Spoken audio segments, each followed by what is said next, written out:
السلام عليكم ورحمة الله وبركاته. أهلا بحضراتكم في حلقة جديدة من حلقات ملعب أفريقيا على الفضائية المصرية.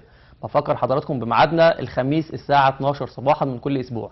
كمان تقدروا تتابعوا صفحتنا على الفيسبوك ملعب أفريقيا علشان تعرفوا أهم الأخبار والحصريات والكواليس الخاصة بالأندية والمنتخبات اللي بتشجعوها.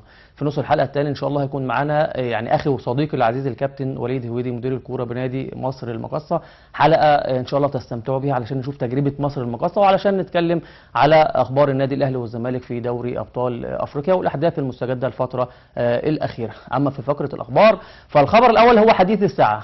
كل المصريين كل أفريقيا بيتكلموا عن مباراة نادي الزمالك ومباراة الرجاء. ببارك طبعا لنادي الزمالك فوزه المستحق. الحقيقة قدم أداء رائع جدا وعمل نتيجة رائعة جدا وقدر يثبت ان هو مكسبه في المغرب ما كانش من فراغ، لا بالعكس تركيز واداء جيد جدا ومباراه جيده جدا وتكتيك عالي جدا من باتشيكو اللي بقدم له التحيه، لان باتشيكو تولى يعني الامور الفنيه في وقت قليل جدا لكنه استطاع بسرعه جدا ان هو يتعود على فريق الزمالك، يحفظ مفاتيح لعب الزمالك بشكل كبير جدا، قدر يلعب بتشكيل كويس جدا هناك في غياب فرجاني ساسي اللي عاد امبارح وتألق بشكل لافت للنظر وقدم مباراه رائعه جدا علشان يفوز بشكل رائع جدا وشكل مهم جدا ليضرب موعدا مع النادي الاهلي في النهائي الافريقي. ويعني اطلقنا امبارح والنهارده على هذا النهائي نهائي القرن الافريقي، لان اول مره في التاريخ يصل الاهلي والزمالك الى نهائي دوري ابطال افريقيا، البطوله الاعرق، البطوله الاهم في تاريخ الكره الافريقيه والاتحاد الافريقي. مباراه مهمه جدا، مباراه صعبه جدا. النادي الاهلي ونادي الزمالك بيواصلوا تحطيم الارقام القياسيه، والحقيقه النجاح ده يعني بالحقيقه النجاح ده انا هنا لازم يعني ما اشكرش بس الاهلي واشكر الزمالك، لا انا لازم اشكر الدوله المصريه طبعا، القياده الحكيمه للسيد الرئيس عبد الفتاح السيسي وكل اجهزه ومؤسسات ومنظمات الدوله واتحاد الكوره المصري وكل الاتحادات وكل من ساهم في اعاده الدوري بالشكل اللي اتلعب بيه، تنظيم المسابقه. اتحاد الكوره عمل شغل رائع جدا، الاجهزه كلها نجحت، الناس كلها نجحت، الناس كلها قدمت شكل كويس جدا. علشان كده النادي الاهلي ونادي الزمالك استفادوا بشكل كبير جدا من الدوري، قدروا ان هم يثبتوا تفوق في دوري ابطال افريقيا الفتره الاخيره. ومش عايز انسى بيراميدز كمان اللي اثبت تفوق هايل ورائع جدا في اول مشاركه ليه، وقدر ان هو يحقق هو الاخر ارقام قياسيه مهمه جدا، وقدر ان هو يوصل لنهائي الكونفدراليه في اول مشاركه ليه. خسر هارد لك يعني لنا بعض التعليق على التحكيم ولكن مش وقته دلوقتي. خلينا اهني الاهلي وخلينا اهني الزمالك وخلينا اشكر كل الناس اللي ساعدت ان الاهلي والزمالك يوصلوا لنهائي افريقيا. وخليني اكون واضح وصريح مع حضراتكم، عمر ما كان الفرق الفني بين الانديه المصريه والانديه المغربيه بهذا الشكل. شفنا فرق كبير جدا لصالح الاهلي وصالح الزمالك. الاهلي يلعب مع الوداد في ظروف غير دي ما يطلعش بالسهوله دي، ما يكسبش بالسهوله دي. جمهور الوداد لو موجود النادي الاهلي ما يجيش بالسهوله دي. الزمالك يلعب مع الرجاء في المغرب في ظروف غير دي، جمهور الرجاء موجود، المباراه كانت هتبقى اصعب من كده بكتير. لكن في النهايه النادي الاهلي ونادي الزمالك قدروا ان هم يكسبوا بشكل كبير جدا، فارق فني كبير جدا للفريقين علشان نوصل لحاجه تاريخيه وانجاز غير مسبوق. هنا بقى في يعني دور مهم جدا، ودايما انا اقول هنا في ملعب افريقيا النجاح ده مش نجاح الاهلي والزمالك لكنه نجاح مصر. فبالتالي البطوله دي خلاص بقت موجوده عندنا في مصر، الفريق فريقنا، الاهلي فريقنا والزمالك فريقنا والمقر الاتحاد الافريقي عندنا والملعب عندنا، كل حاجه بقت عندنا. احمر يفوز ابيض يفوز مش ده المهم دلوقتي، نشوف القصه دي بعدين. لكن الاهم هي صوره مصر. ليه؟ لان النهائي الافريقي الحدث اللي اول مره يحصل في التاريخ، هتلاقي العالم كله بيبص عليك، مصر العالم كله كل الناس بتتفرج على النهائي الافريقي اللي اول مره يحصل في التاريخ. فبالتالي في مسؤوليه مهمه جدا على الاجهزه الفنيه والاجهزه الاداريه والاجهزه الطبيه للفريقين واللعيبه كمان. صوره مصر قدام العالم ما ينفعش تهتز، اعتقد ما حدش هيسمح بده خالص. اي تصرف فردي من شأنه ان هو يعكر هذا الصف هتبقى مشكله كبيره جدا، ولازم حذاري من هنا من ملعب افريقيا بنحذر كل الناس ان سمعه مصر وصوره مصر امام العالم كله لازم نكون على قد المسؤوليه، ومش عايزين الشحن بقى اللي ابتدى يحصل على السوشيال ميديا من دلوقتي لحد المباراه وقتها نتكلم في تفاصيلها الفنيه، يفوز من يفوز ويخسر من يخسر، لا هي هتبقى بدايه ولا هي هتبقى النهايه. مباراه في كره القدم. معانا فاصل عن هذا النهائي وارجع لحضراتكم تاني.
تاني كل التحيه والتقدير للنادي الاهلي والنادي الزمالك وكل مؤسسات الدوله، زي ما ابهرنا العالم بتنظيم كاس الامم الافريقيه للكبار الحكومه هنا في مصر، وابهرنا العالم بالتنظيم الرائع اللي قدمناه، وايضا ابهرنا العالم بتنظيم كاس الامم الافريقيه للمنتخبات الاولمبيه تحت 23 سنه، واللي الحقيقه يعني مصر خدتها في ظروف صعبه جدا وقدرت في وقت قليل جدا ان هي تبهر العالم. ان شاء الله نبهر العالم ايضا في هذا النهائي التاريخي ما بين الاهلي والزمالك او الزمالك والاهلي. كل التوفيق لمصر في الاول وكل التوفيق لنادي الاهلي ونادي الزمالك، وفي الاول وفي الاخر مبروك لمصر البطوله الافريقيه تضاف لرصيد مصر من البطولات.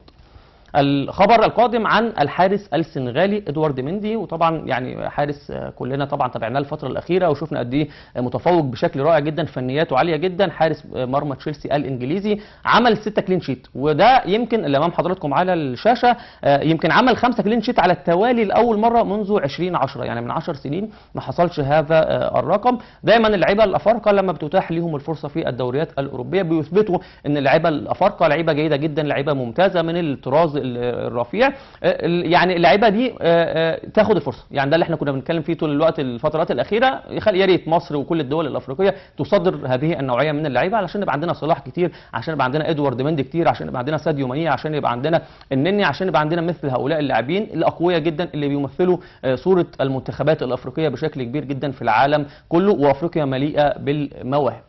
الخبر القادم هو محمد عودة، المدير الفني طبعا المصري اللي كان بيتولى قيادة المقاولين العرب، اللي عرفناه من خلال المقاولين العرب وقدم نجاحات جيدة جدا مع المقاولين العرب اللي امام حضراتكم على الشاشة. تعاقد مع النصر الليبي اللي هيشارك السنة دي ان شاء الله في دوري ابطال افريقيا، وايضا الدوري الليبي الذي سينطلق خلال شهر ديسمبر المقبل. كابتن عودة الجدير بالذكر ان هو تولى القيادة الفنية للفريق الغريم التقليدي بتاع نفس البلد اللي هو اهلي بني غازي. عودة مدرب من المدربين المحترمين، مدرب من المدربين الجيدين، الراجل عنده اخلاق عاليه جدا قبل الفنيات، اخلاقه عاليه جدا، وده اللي احنا بنهتم بيه دايما، بالاضافه للفنيات الكبيره، لانه الناس وثقت فيه بشكل كبير جدا علشان يقود هذا الفريق، وفريق من الفرق الكبيره والفرق المهمه جدا. ان شاء الله كل التوفيق لكابتن محمد عوده، يقدم مردود جيد ويكون خير يعني مثال وخير صوره للمدربين المصريين اللي قدموا اداء جيد قبل كده في ليبيا، زي طبعا كابتن طلعت يوسف عمل شغل كويس هناك، كابتن طارق العشري عمل شغل كويس هناك. كل التوفيق لكابتن محمد عوده. انا خلصت فقره الاخبار، استنوني بعد الفاصل مع الكابتن وليد هويدي مدير الكوره بمصر المقاصه واخي وصديقي العزيز، علشان نتكلم في كل ما يخص نادي مصر المقاصه والاهلي والزمالك في دوري ابطال افريقيا. انتظرونا.